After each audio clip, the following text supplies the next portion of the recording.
Ние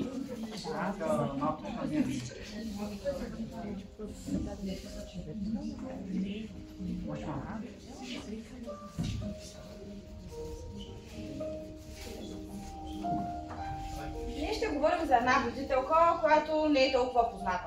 Анастасия Димитрова.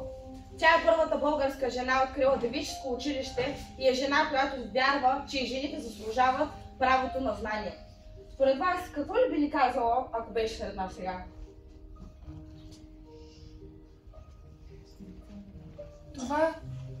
Това ли е училище? Толкова е светло. Столове за всички. Момичета и момчета. Заедно. Мечтаех за това. Тая плотка да изкочи. Като сериал от БНТ. Сигурно пак театър. Казвам се Анастасия. На времето, когато пожелах да уча, момичетата ме нарекоха опасна. Смятаха, че знанието разваля характера на жената. Че ние трябва да знаем само да готвим, шием и мълчим. И сега какво? Да съм благодарен, че имаме домашно по математика, ли? Да, да си благодарна. Но и да четеш, да си будна, да не се усъмняваш, да не чакаш някой друг да ти даде свобода. Момичета като теб днес имат всичко, но да не го осъзнават. Това е по-страшна от класната история. Питате се защо съм тук. Защото истинската будителка не е тази, която седи в портрет, а тази, която ви напомня.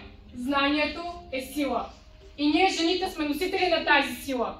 Ние шием знамето, но и пишем буквите. Ние възпитаваме деца, но и мислим за бъдещето. Ние сме учителки, създателки, бунтарки. Ако ти си могла тогава, значи и аз мога днес. Да не съм просто в класа, а да уча. Истински.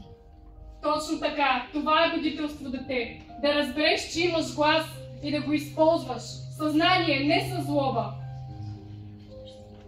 Аз тръгнах от Плевен с една книга в ръка, а ти с цял свят в телефона си. Събуди се и събуди и още някого.